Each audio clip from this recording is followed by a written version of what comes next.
மனிதநேய மக்கள் கட்சியினுடைய 17வது ஆண்டை முன்னேற்று தமிழகம் முழுவதும் மனிதநேய மக்கள் கட்சி துவக்க விழா நாளை கட்சியினுடைய தலைவர் பேராசிரியர் அவர்கள் ஏழை எளிய மக்களுக்கு நலிந்த மக்களுக்கு உதவிகளை செய்து இந்த விழாவை கொண்டாடுங்கள் என்று உத்தரவுக்கு இணங்க தமிழ்நாடு முழுவதும் இப்பேற்பட்ட நிகழ்ச்சிகள் நடைபெற்று வருகின்றன. தொடர்ச்சியாக பிப்ரவரி 7 மருத்துவமனை, ஆதரவற்ற இல்லங்கள், நலிந்த வியாபாரிகளுக்கு உதவி செய்வது, இப்படி பலவிதமான நலத்திட்ட உதவிகளை செய்துவிட்டு மரக்கன்றுகளை நட்டுவிட்டு கட்சியின் கொடியை ஏற்றி வைத்து இப்பொழுது விருதுநகர் மாவட்டம் கூமாப்பட்டி பேரூராட்சியில் கொடியை ஏற்றி வைத்து காலையில் மரக்கன்றையை நட்டுவிட்டு மிக சிறப்பான ஒரு கூட்டத்தை ஏற்பாடு செய்திருக்கின்றார்கள். நிகழ்ச்சியுடைய தலைவர் அன்புக்குரிய நகர கழகத்தினுடைய தலைவர் முஸ்தபாபாய் அவர்களை, இந்த பகுதியினுடைய பேரூராட்சி மன்ற உறுப்பினர், மிக சிறப்பாக மக்கள் பணியாற்றி வருகின்ற மனிதநேய மக்கள் கட்சியினுடைய நகர செயலாளர் எஸ் அக்கீம் பாய் அவர்களை, எஸ் முகமது பிலால் பாய் அல்தாபி அவர்களை, முன்னிலை வைத்திருக்கின்ற மாவட்ட கலெக்டர் பஷீர் அகமது அவர்களை, மாவட்ட கழகத்தினுடைய தலைவர் நகரமன்ற உறுப்பினர் அன்பு சகோதரர் பஷீர் அகமது அவர்களை, கழகத்தினுடைய மாவட்ட செயலர் நிகழ்ச்சியை ஒருங்கிணைத்துக் கொண்டிருக்கின்ற ராஜா முகமது அவர்களை, மனிதநேய மக்கள் கட்சியினுடைய மாவட்ட செயலாளர் சிவகாசி இஸ்மாயில் பாய் அவர்களை, மாவட்ட கழகத்தினுடைய பொருளாளர் சியாவுதீன் அவர்களை, தகவல் நுட்ப அணியினுடைய மாநில செயலாளர் அன்புக்குரிய சகோதரர் முகமது இஸ்மாயில் பாய் அவர்களை, இன்னுடன் வரைவு வந்திருக்கின்ற செங்கல்பட்டு மாவட்டத்தினுடைய தலைவர் அன்பு சகோதரர் அண்ணன் ஜாகிர் ஹுசன் அவர்களை, வரவேற்பு அமர்ந்திருக்கின்ற திவான் அவர்களை, எனக்கு முன்பாக சிறப்புரையாற்றி இருக்கின்ற அகமது பாஷா அவர்களை, மாநில அமைப்பு செயலாளர் காதர் மைதீன் உள்ளிட்ட கழகத்தினுடைய கட்சியினுடைய பல்வேறு கட்ட நிர்வாகிகளை, சகோதரர்களை, மனிதநேய மக்கள் கட்சி அறிமுகப்படுத்தக்கூடிய இடத்தில் நான் நின்று பேசவில்லை. ஏனென்று சொன்னால், இந்த பேரூராட்சியில் 2 நகரமன்ற உறுப்பினர்களை சாட்சியாக இருக்கின்றார்கள். மனிதநேய மக்கள் கட்சி வலுவாக உறுதியாக இந்த ஊரில் இருக்கிறது என்று தெரிவிப்பதற்காக, ஒரு கட்சி என்று சொன்னால் அவர்களுக்கு நாடாளுமன்ற உறுப்பினர்கள் இருக்க வேண்டும், சட்டமன்ற உறுப்பினர்கள் இருக்க வேண்டும், உள்ளாட்சி மன்ற பிரதிநிதிகள் இருக்க வேண்டும் என்றுதான் நினைப்பார்கள். ஆனால் அதுக்கு மாற்றமாக இதெல்லாம் ஒரு கட்சிக்கு தேவைதான். ஆனால் மாற்று அரசியலை நீங்கள் செய்யுங்கள், மக்களுக்கு சேவை செய்யுங்கள், மக்களுடைய இதயங்களை அன்பை பெறுங்கள் என்று எங்களுடைய தலைவர் பேராசிரியர் அவர்கள் எங்களுக்கு உத்தரவிட்டு இருக்கின்றார். நாங்கள் பின்பற்றக்கூடிய மார்க்கம் அப்படி சொல்லியிருந்தாலும் அதை உத்தரவாக நாங்கள் இருக்கக்கூடிய கட்சியினுடைய தலைவர் சொல்லும் போது வேகமாக அதை நாங்கள் செயல்படுத்துகின்றோம். மாற்று அரசியல் என்று சொன்னால் நம்முடைய மாநில அமைப்பு செயலாளர் சொல்வதை போல இதுதான் மாற்று அரசியல். மனிதநேய மக்கள் கட்சி சட்டமன்றத்தில், உள்ளாட்சி மன்றத்தில் குரல் கொடுக்கின்றது, வீதியிலே குரல் கொடுக்கின்றது. அது போராட்ட களம்.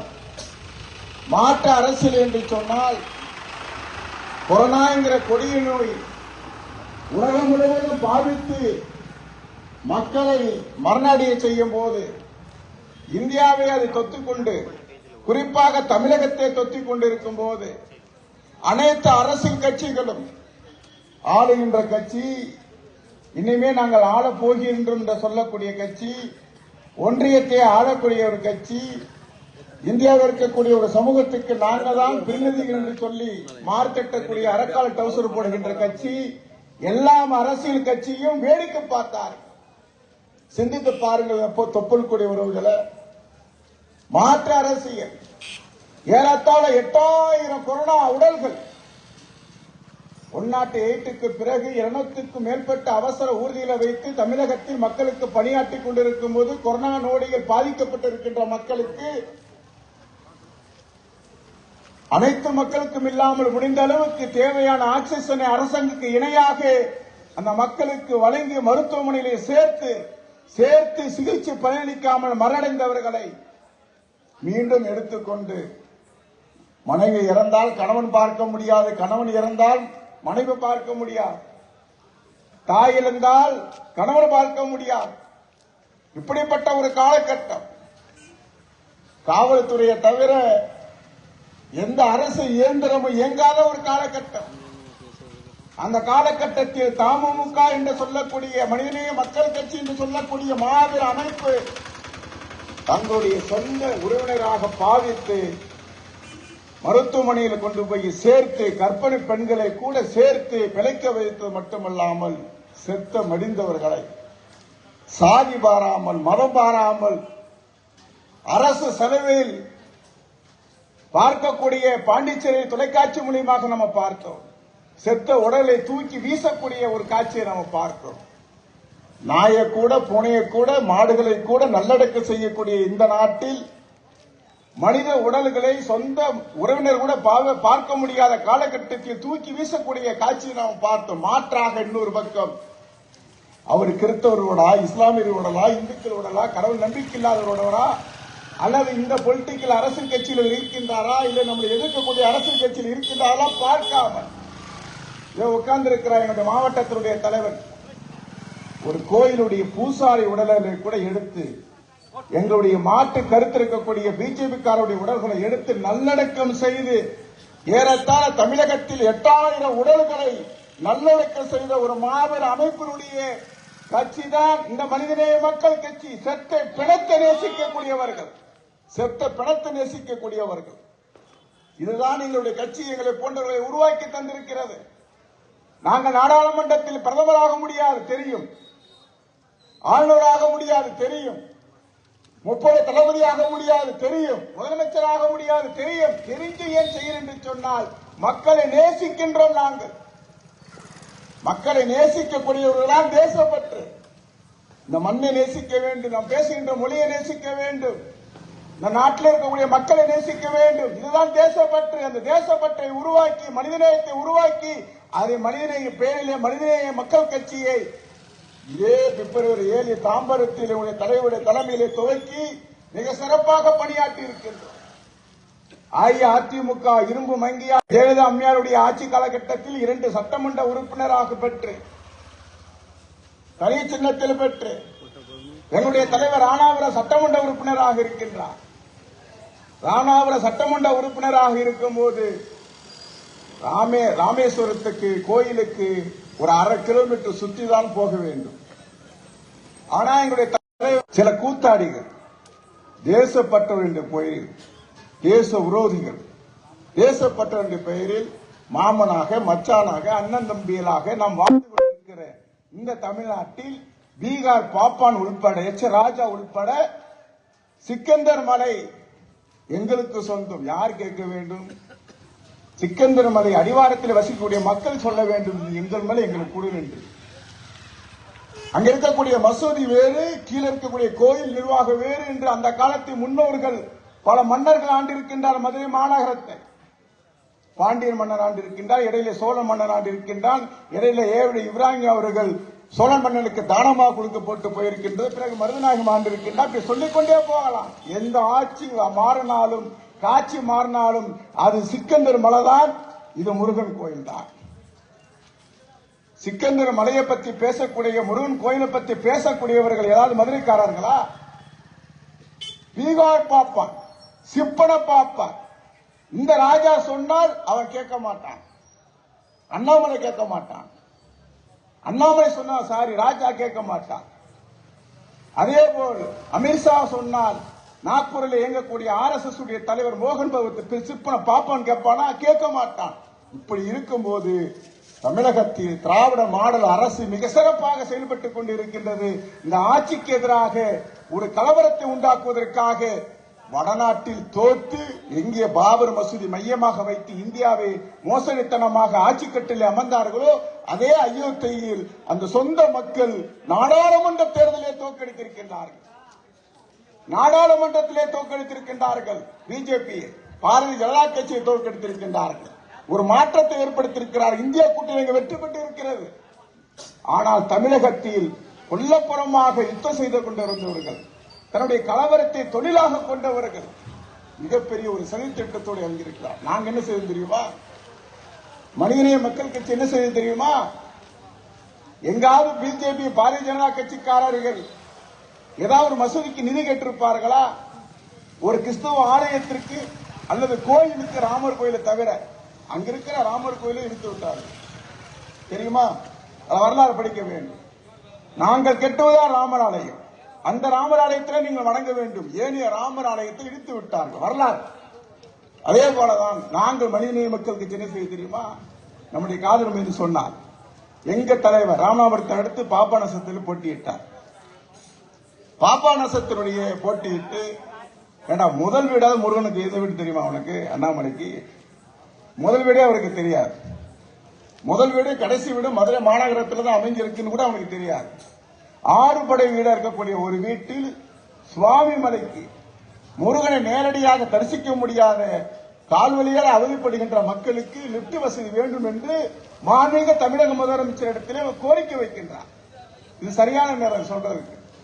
நாங்களே சொல்றது, இங்க இருக்கிற நிர்வாகிகளே சொல்றது இல்ல. கோரிக்கை வைக்கின்றார்.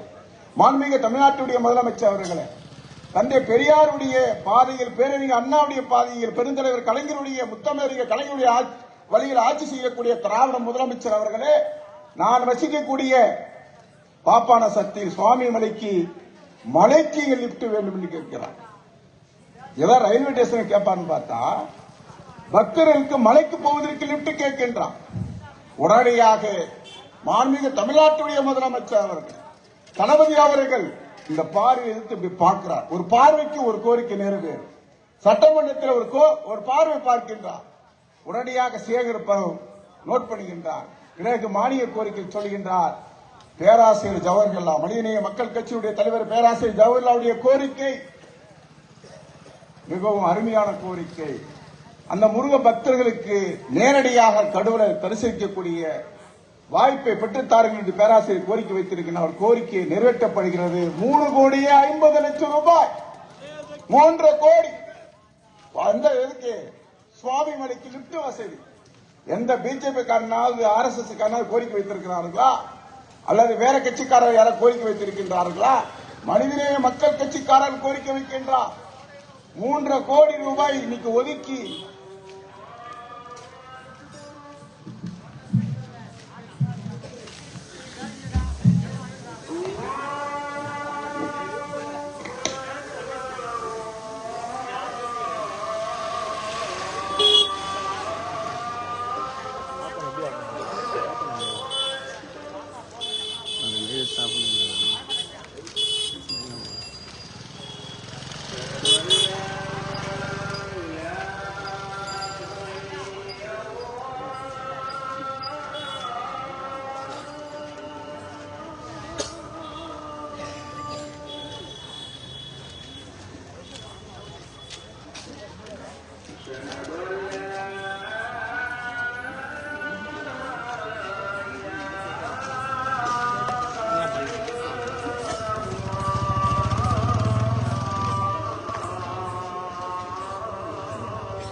பேச கேட்க மாட்டேங்குது. ஆனால் ஸ்பீக்கர் அங்கே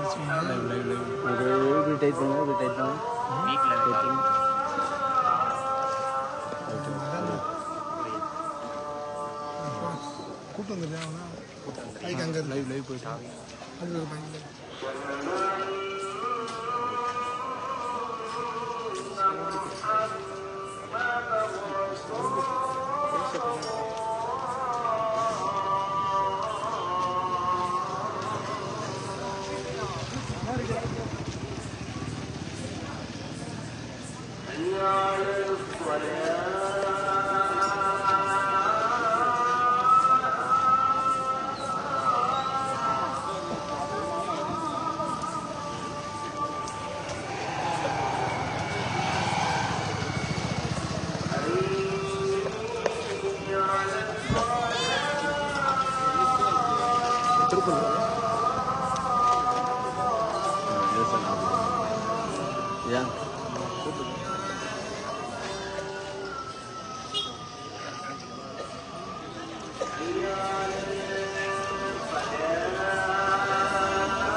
ஆரம்பிச்சிடலாங்க.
இப்பொழுது பாப்பாநசத்தினுடைய சுவாமி மலைக்கு முருகனுக்கு தலைவர் கோரிக்கை வைத்தார்.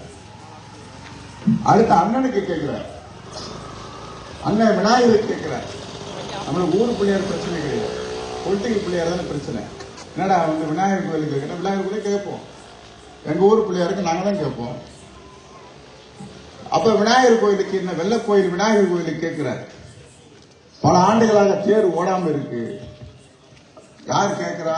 மனிதநேய மக்கள் கட்சி தலைவர் கேட்கிறார். பாப்பாநசனுடைய சட்டமன்ற உறுப்பினர் கேட்கிறார். என்னுடைய தொகுதியில் வெள்ளக்கோயில் விநாயகர் கோயில் தேரோட்டம் இல்லாம இருக்கு, பாலடைந்த கோயில் பாலடைந்த மண்டபம் போச்சு, இதை சீரமைத்து தரணும், தேரை ஓட விடணும், எனக்கு நிதி தாருங்கள் என்று கேட்கிறார். அதே தமிழ்நாட்டு முதலமைச்சர் இடத்துல கேட்கிறார். அதே மாதிரி அவர் பார்க்கிறார், பிறகு மாண்புமிகு இந்து அறநிலையத்துறை அமைச்சர் பதிவு செய்து 4,55,00,000 ரூபாய் ஒதுக்கப்பட்டது. வேலை நடந்துகிட்டு இருக்கு இன்னைக்கு. சொல்லுங்களா பாப்போம். மனிதநேய மக்களுக்கு குறை சொல்லக்கூடிய ஒன்றியத்தை ஆளக்கூடியவர்கள் அல்லது திமுக திராவிட மாடல் அரசை எதிர்க்கக்கூடியவர்கள் குறை சொல்ல முடியுமா? அனைத்து சமூக மக்களுக்கு கேட்கின்றது. எங்களை சித்திரம் செய்யக்கூடிய சிறைவாசியில் இருக்கக்கூடிய வார்டனுக்கு கேட்கிறோம், பதவி உயர்வுடன் கேட்கிறோம். அனைத்து சமூக மக்களுக்கும் சமூக நீதியான அடிப்படையில் இடஒதுக்கீடுடன் கேட்கிறோம். அதே போல இஸ்லாமிய மக்களுக்கும் கேட்கிறோம். எங்களுக்காக யார் கேட்பது? நலிந்த மக்களாக, ஒடுக்கப்பட்ட நசுக்கப்பட்ட மக்களாக வசிக்கக்கூடிய நாங்கள் எங்களுடைய தலைவர் பிரிவித்துவமா கேட்கிறார். தலைவர் கேட்கிற ஒருத்தன் கேட்கிறான், யாரோட நீங்க கூட்டணி வச்சிருக்கிறீங்க? திராவிட மாடல் ஆட்சியை நடத்தக்கூடிய திமுகவோடு நாங்கள் கூட்டணி வைக்கிறோம். நாடாளுமன்ற தேர்தலில் எங்களுக்கெல்லாம் சரியான கோபம், எனக்கும் கோபம் தான். ஆனா தலைவர்கிட்ட அந்த கருத்தை ஏற்றுக்கிறோம். வாய்ப்பு தரல. முல்லை பெரியார் பிரச்சனை, காவிரி பிரச்சனை, மீத்தம் பிரச்சனை, கூடங்குளம் பிரச்சனை, மீனவர்களுக்காக நடைபெற நடந்து, இல்லை விவசாயிகளுக்காக நடைபெற நடந்து, கால்வழிக்கு நடந்த ஒரு கட்சியினுடைய தலைவர் கோரிக்கை வைக்கிறார். நாடாளுமன்றத்தில் வாய்ப்பு தாருங்கள் என்று கேட்கிறார். ஊருக்கு 2 பேருக்கா 2 சீட்டு கொடுக்கிறாங்க திமுக. வங்கி மூலியமாக 21 கோடி ரூபாய் ஒதுக்குறாங்க. ஆனா மனிதநேய மக்கள் கட்சி வலுவாக இருக்கிறது. மனிதநேய பணிகளை தமிழகத்தை வலுவாக செய்து கொண்டிருக்கிற ஒரு கட்சிக்கு கோரிக்கை வைக்கின்றார்கள். உங்க சார்பாக நாங்கள் பேசுகிறோம். நாடாளுமன்றத்தில் பாரதிய ஜனதா கட்சியை வீழ்த்த வேண்டுமா? நீங்க எங்களுக்கு ஆதரவு தரும் என்று சொல்கின்றார்கள். உடனே தலைவர் பேராசிரியர் அவர்கள் கொள்கை முடிவு சாதன முடிவா? சமூகத்துடைய நாடி துடிப்பு முடிவு, கொள்கை முடிவு எடுக்கின்றார். அமமுக ஒரு கட்சி இருக்குல்ல, இப்பவும் இருக்கு. விநாயகரன் தலைவர் நினைக்கிறேன், போயிச்சாரு. அவர் கட்சிக்காரர்கள் என்னிடத்தில் பேச்சுவார்த்தை நடத்துகிறார்கள். கிண்டி ஆலந்தூர் மெட்ரோ ரயில் நிலையத்தில் உங்களுக்கு வேலூர் தருகிறோம், மயிலாடுதுறை தருகிறோம், ராமநாதபுரம் தருகிறோம், செலவுக்கு பணமும் தருகின்றோம், நீங்க எங்க இடத்துல வாருங்கள் என்று சொல்லுகின்றார். அப்ப தலைவர் இடத்துல வீட்டுல போய் சொல்றேன், இந்த மாதிரி சொல்றாங்க தலைவர், ஆனா நாம கூட்டணி சேரக்கூடாது. தலைவர் சொல்றாரு, சிரிச்சுக்கிட்டேன், நானும் அந்த முடிவுன்னு சொல்றாரு. விழுப்புரத்தில் ஒன்று கூடப்படுது கட்சியினுடைய செயற்குழு. விழுப்புரத்திலே தளபதி அவர்கள் தொலைபேசி மூலியமாக முதலமைச்சரிடத்திலே பேசுகிறார். 2 பேர் உரையாடுகின்றார்கள். டீல் முடிந்துவிட்டது. தார்மீக ஆதரவு திராவிட முன்னேற்ற கழகத்துக்கு அறிவிக்கிறார். 40க்கு 40 வெற்றிக்கு மனிதநேய மக்கள் கட்சி உரைத்தது. தமிழகத்தில் பாஜக இல்லாத நாடாளுமன்றத்தை உருவாக்கி தந்திருக்கிறார். பாஜக எதிர்ப்பு மாதிரி ஒரு வேஷம் போட்டுக்கிட்டு இருக்கிறார். அன்னைக்கு வாய் துரத்தியே கூட சில பேர் எங்க நகரமன்ற உறுப்பினர்களை பற்றி வாய் பேசக்கூடிய எவனுக்குமே தகுதி கிடையாது. மனிதநேய மக்கள் கட்சியை பற்றி பேசுவதற்கு அமமுக தலைவர் என்ன சொன்னார்? பார்த்து நாங்கள் கேட்கின்றோம். உங்க தலைமையை பார்த்து கொண்டு போய் சேர்த்திருக்கின்றார்கள். குஜராத்தில் ஒரே நாளில் 3000 முஸ்லிம்களை படுகொலை செய்த ஒரு பயங்கரவாதி, அந்நிய நாட்டுக்கே போக முடியாத இன்றைக்கு அமெரிக்கா எப்படி நம்ம அவமானப்படுத்தியதோ இதே அவமானப்படுத்திய இந்த நாட்டுடைய பிரதமராக இருக்கக்கூடிய மோடி அமெரிக்காவுக்கு வரக்கூடாது, இவர் ஒரு கொலை குற்றவாளி என்று சொல்லப்பட்ட மோடி அவர்கள் அவருடைய ஆட்சி காலகட்டத்தில் குஜராத்தி கலவரம் நடைபெற்றது. இன்னைக்கு சொல்றார் தினகரன், அமமுகவுடைய பொதுச்செயலாளர் சொல்கிறார், மோடியுடைய ஆட்சி காலம் பொற்காலம். எங்க போய் வச்சுக்க போறீங்க ஒரு மூஞ்சிய? அங்க மதக்கலவரமே நடக்கன்னு சொல்ற. முந்தா நாள் சொல்ற மதக்கலவரமே நடக்கல. அப்ப தானா செத்துக்கிட்டானா 3000 முஸ்லீம்? சுராபி அல்லது அந்த எரிச்ச படுகொலை செய்தவர்கள் யாரு? சுராபி என்கவுண்டர்லாம் என்ன? லோயா நீதிபதியை மாதிரி அதெல்லாம் சொல்லிட்டே போலாம். லோயா நீதிபதியை மறைமுகமா படுகொலை செய்த அயோக்கியர்கள் இவங்க. இதே குஜராத்திலிருந்து நம்பிக்கை இல்லாம தான் மகாராஷ்டிரா வழக்கு மாற்றி அமைக்கப்பட்டது. இப்படிப்பட்ட கட்சியுடன் கூட்டணி செய்தார்கள். ஆனால் மனிதநேய மக்கள் கட்சி நாடாளுமன்றத்தில் எங்களுக்கு இருக்கைகள் இல்லை. ஆனால் எங்களுடைய குரல் இவங்க ஒதுக்கிக் கொண்டிருக்கின்றது. காஷ்மீரை 3ஆக பிரிக்கின்றார்கள். யார் பேசினா? காஷ்மீரை 3ஆக பிரிக்கின்றார்கள். காஷ்மீர் என்ற ஒரு நாடு, மாநிலம். ஃபர்ஸ்ட் நாடு, பிறகு மாநிலம். அந்த மாநிலத்தை 3ஆக பிரிக்கிறார். பிரிச்சு மூத்த தலைவர்களுடைய வருத்தத்தில் வீட்டு சிறையில் வைக்கிறார். வீட்டு சிறையில் வைக்கும் போது அண்ணன் டிஆர்பி அவர்கள், டிஆர் பால், எங்க மாவட்டத்துடைய நாடாளுமன்ற உறுப்பினர் அவர், அதே மாதிரி முரசொலி மாறனுடைய மகனார் பேர் என்ன, தயாநிதி மாறன் உள்பட என்ன செய்யறாங்க? வருத்தத்தலை எங்க வருத்தத்தலை எங்க கோசூர் நாடாளுமன்றத்தில் திமுக எம்பி அண்ணன் விடுதலை சிறுத்தை எழுச்சி தமிழர் வெங்கடேசன் உட்பட எல்லா எம்பிக்கு கத்துறதுக்கு பிறகு நாங்கள் அவர் வீட்டு சிறையில் வைக்கலைங்கிறோம். உள்துறை அமைச்சர் திருட்டு பையன் லோயா படுகொலை செய்ததான் உள்துறை அமைச்சர் என்ன சொல்றாரு, நாங்கள் அவர்களை எவ்வளவு பெரிய பைய சொல்றாங்க, நாடாளுமன்றத்தில் பொய் சொல்கின்றார்கள். இந்த நாட்டுடைய உள்துறை அமைச்சர் நாடாளுமன்றத்தில் பொய்ய சொல்கின்றார்கள். அவர் நான் பரூக் அப்துல்லாவை வீட்டு சிறையில் வைக்கவில்லை என்று. உடனே பரூக் அப்துல்லா மறுநாள் பத்திரிகையாளர்கள் எல்லாம் வர வைத்து தன்னுடைய இருக்கையை எடுத்து ஜன்னலை உடைத்து வெளியே வைக்கிறார். நான் வீட்டு சிறையில் வைக்கப்பட்டிருக்கிறேன் செய்தி சொல்கிறார். நாட்டு மக்கள் இந்தியா என்று சொன்னால் இந்திரா, இந்திரா என்று சொன்னால் இந்தியா. ஆனால் நம்மளுக்கு ஆபத்தா இருக்கக்கூடிய பாகிஸ்தானை இரண்டாக உடைத்து முஜிபுர் ரஹ்மான் என்ற ஒரு புரட்சியாளரை உருவாக்கி ஒரு பங்களாதேஷ் ஒரு நாட்டை உலக வரைபடத்தை காட்டி இந்தியாவுக்கு ஆபத்து இல்லாம வச்சிருந்தார் காங்கிரஸ் கட்சியில். காங்கிரஸ் அப்பாதிக்கிறோம். இந்திரா காந்தி அவர்கள் நாங்க என்ன பண்ணோம் தெரியுமா, இந்திரா காந்தி அம்மா ஒரு 14 நாடு உருவாக்கிக்கல, நான் காஷ்மீர் மூலம் பிரிச்சுட்டேன். சிந்திச்சு பாருங்கள் பொதுமக்களை, இவ்வளவு மோசடியான ஒரு சமூகம். அதே போலதான் மணிப்பூர் கலவரம் இந்த நாடாளுமன்றத்தில் யாரை ஆதரிக்க வேண்டும் யாரை ஆதரிக்க கூடாது என்று தெளிவான முடிவெடுக்கக்கூடிய ஆற்றல் மிக ஆண்மை உள்ள கட்சி, அறிவுள்ள கட்சி எது என்று சொன்னார் அது மனிதநேய மக்கள் கட்சி மட்டும்தான். பிறகு முத்தலாக்கு தடை சட்டம் வந்தது, என்ஆர்சி சட்டம் வந்தது, அது அனைத்து சட்டத்துக்கு எதிர்ப்பு. வேளாண்மை திருத்த சட்டம் வந்தது, தொடர்ந்து எதிர்ப்பு. நாடாளுமன்றத்தினுடைய மனிதநேய மக்கள் கட்சி குரலாக திராவிட முன்னேற்ற கழகமும் இந்தியா கூட்டணி நாடாளுமன்ற உறுப்பினர்களும் அண்ணன் எழுச்சி தமிழர் அவர்களும் உரையாற்றிக் கொண்டிருக்கிறார்கள் என்று சொன்னால் நாங்கள் வாக்களித்தது வீணாகவில்லை. நாங்கள் குடிபிடிக்கின்ற மக்களுக்காக நாடாளுமன்ற உறுப்பினர்களுக்காக வேலை செஞ்சது வீண் போகவில்லை என்று உறுதியாக நாம் நம்புகிறோம். பேசிக்கொண்டே போகலாம், பொதுக்கூட்டம் இல்லை. மிக சிறப்பாக நாடாளுமன்றத்தில் திராவிட முன்னேற்ற கழகத்துடைய இந்தியா கூட்டணிக்கு ஆதரவு கொடுத்த கட்சி என்று சொன்னால் மனிதநேய மக்கள் கட்சி தான். அதேபோல் சட்டமன்றத்தில் எங்களுக்கு 2 சட்டமன்ற உறுப்பினர் இருக்கின்றார். ஆட்சி சட்டமன்ற உறுப்பினர் என்று நான் சொல்லுவேன் கிண்டலாக. எங்களுடைய பொதுச்செயலாளர் சென்னையில் இருப்பார். பாதி நேரம் காதல் மீது அந்த சட்டமன்ற அந்த தொகுதியை பார்த்துக் கொண்டிருப்பார். கூட்டு குடிநீர் திட்டம், கலைஞருடைய கூட்டு குடிநீர் திட்டம், அதை மாண்புமிகு அமைச்சர் அண்ணன் KN நேரு அவர்கள் தாயுள்ளம் கொண்ட அந்த மக்களுக்காக உடனடியாக நிறைவேற்றி கொடுத்தார். பல திட்டங்களை எங்களுக்காக மணப்பாறையை தொகுதியை வளர்ச்சி என்று சொன்னால் நேர தவிர்த்து விட்டு அந்த மக்கள் யாருக்கும் நன்றி சொல்ல முடியாது. நாங்கள் வைத்தது கோரிக்கை, மனிதநேய மக்கள் கட்சி கடுமையான கோரிக்கை. உணவு ரேச அரிசியில போய் அப்படி தூக்கி பார்த்தா வெறும் புழுவா போட்டு தூக்கி பாரு, நாங்களே சாக்கு தூக்கி அடிப்போம். ஏன்னா போராளிகள் கொண்ட கட்சி. ரேஷன் கடையில கூட கை நீட்டாத ஒரு கட்சி தமிழகத்தில் இருக்குது என்று சொன்னால் அது மனிதநேய மக்கள் கட்சி மட்டும்தான். கூட்டு குடிநீர் ஒரு மருத்துவம், கூட்டு குடிநீர் திட்டம், கலை கல்லூரி, இப்படி பலவிதமான கோரிக்கை நாடு விடுதலை அடைந்ததற்கு பிறகு அந்த மக்களுக்கு போகாத அனைத்து திட்டங்களையும் எங்களுடைய சட்டமன்ற உறுப்பினர் கொண்டு வந்திருக்கின்றார். எங்க சட்டமன்ற அலுவலகத்துக்கு பக்கத்திலே ஒரு கோயில், மாரியம்மன் கோயில். அது மாரியம்மன் கோயில் ஐயோக்கிய பயிர்களான நாங்க தான் காசி விஸ்வநாத ஆலயத்தை கட்டியிருக்கோம். அது வரலாம் தனி. இப்ப சொல்ற எங்க கட்சி மனிதநேய மக்கள் கட்சி மணப்பாறை எங்க நம்முடைய கட்சியுடைய சட்டமன்ற அலுவலகம், அது பக்கத்துல ஒரு மாரியம்மன் கோயில். எந்த சட்டமன்ற உறுப்பினரும் அந்த கோயிலுக்கு கூடாரம் போட்டு கொடுக்கல. பக்தர்கள்லாம் ரோட்ல தான் கும்பிடணும். அவங்க வெயிலையும் தண்ணி நிற்க முடியுமா? காலில் செருப்பு இல்லாம நிற்பாங்க. உடனே எங்க பொதுச்செயலாளர் இடத்துல வந்து கோரிக்கை வைக்கின்றார். உடனடியாக உங்களுடைய நிதி இருக்கான்னு கேட்கிறார். உடனே அங்க இருக்கிற ஒருத்தர் நான் ஸ்பான்சர் பண்றேங்கிற கெட்டிக்குன்னு சொல்றேன். உடனே கெட்டிட்டாங்க. போய் பாருங்க, மணப்பாறை சட்டமன்ற உறுப்பினர் இந்த மாதிரி ரோடு பெரிய அந்த கோயிலுக்கு முன்பாக ஒரு கூடாரம்.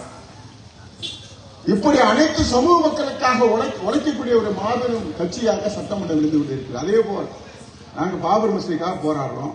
முத்தலாக்கு என்பிஆர் என்ஆர்சி, அதே போல காஷ்மீர் ஆசிபா படுகொலை எல்லாத்துக்கும் போராடுறோம். பொது பிரச்சனைக்கு பாருங்க. இறுதியாக டோல்கேட்ல போக முடியுதா?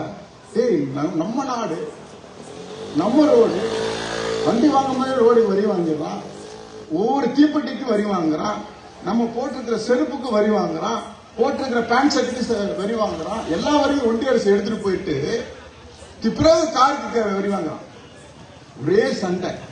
இங்க வரணும்னா கிட்டத்தட்ட 3 சண்டை. நல்லா தூங்கிட்டு இருப்பேன், சண்டை நடக்கும். என்னப்பா சண்டை? மறைக்கிறான். அப்புறம் பேசி வந்து இப்படியே வந்துகிட்டு இருக்கோம். ஒரிஜினல் பாஸ் இருக்கு. உடம்பு எங்க எம்எல்ஏ வெற்றி பெறதுக்கு அப்புறம் என்னதான் பொறுப்பாளராக போட்டாங்க. ஊழியர் கூட்டம் இல்லை, நீ ஒன்று வச்சுக்கப்பான்னு சட்டமன்ற உறுப்பினர் பாஸ் எனக்கு கொடுத்தாரு. என் காரை போட்டு அதை ஒரிஜினல் பாஸுக்கு விட மாட்டேங்கிறான். கேட்டா ஒன்றிய அரசுங்கிறான். அந்த டோல் கட்ட முற்றுகையிடுவதற்கு ஏதாவது அரசியல் கட்சிக்கு துணிச்சல் இருக்கா? முற்றுகைனா என்ன? சும்மா 100 பேர் நின்று முற்றையா? செங்கல்பட்டு டோல் கேட்ட கம்ப்ளீட்டா அடிச்சு உடச்சிட்டான். நம்ம மனிதநேய மக்கள் கட்சி போட்டுக்க, அதுதான் போட்டு எத்தனை நாள் போட முடியும்? உடைச்சிட்டான். தலைவரே நீ இப்படி போன இப்படி தலைவர் அனுப்பிச்சு வச்சு உடைச்சிட்டான். நாங்க அனுமதிச்சாதான், திராவிட மாடல் முதலமைச்சர் அனுப்பிச்சாதான் இங்க வரி வசூல் பண்ண முடியும். நாங்க அனுமதிக்கணும்.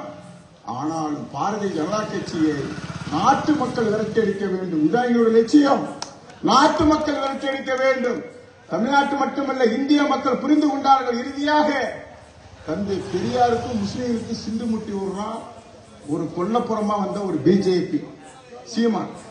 ஏய், எங்க இப்ப ஆக்டிவ் இளைஞர் விரும்ப முடியாது. பழனி பாப்பா இப்ப ஆக்டிவா இளைஞர் விரும்புவான். நமக்கு ஒரு நபி மட்டுமே ஒரு 126 நபிமார் வந்திருக்கிறாங்க. என்ன வருஷம் நம்ம ஆண்டு இருக்கிறோம்? 1350 வருஷம் அந்த உலகத்தை ஆண்டு இருக்கோம். இது பெரிய வரலாறு. தெரியாத பசங்க பழனி பாபா. சரி, பழனி பாபா சொல்ற.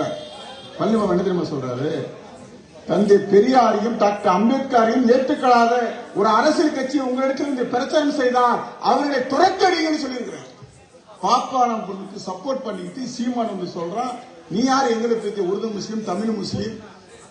நீ முஸ்லீம்னா தமிழர்கள். நீ யாரா? நீ மார்க்கெட்டு கட்டு போய் லேடிஸ் வச்சு படம் எடுத்து சம்பாதிச்ச நாய் நீ. எங்களை பார்த்து குறை சொல்வதற்கு உனக்கு என்ன தகுதி இருக்கிறது? இஸ்லாமியர்களை மட்டும் பேச முடியும் உன்னால? இஸ்லாமிய சிந்தாமல் சிதறாமல் திராவிட முன்னேற்ற கழக தலைமையான இந்தியா கூட்டணிக்கு வாக்களிக்கிறார்கள். வேற சமூகத்துக்கு செய்ய செருப்பு கட்டு அடிப்பா உன்னைய. நீ சொல்லிப்பாரு பாப்போம். வேற ஒரு சமூகத்துக்கு சீமானுங்கிற RSS உடைய வெளிநாய் போய் பேச முடியுமா? பேச முடியாது. எங்கள்கிட்ட வரலாம் முஸ்லீம்கள். பாத்தீங்களா, உங்களுக்கு இது செய்யல.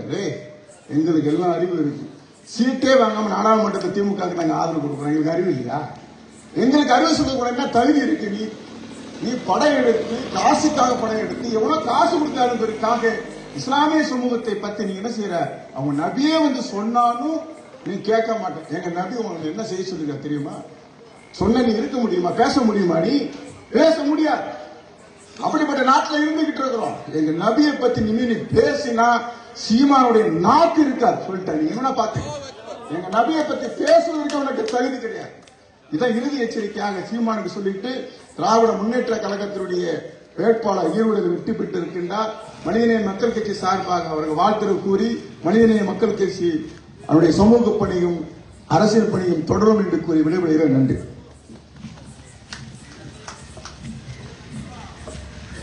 அஸ்ஸலாமு அலைக்கும்.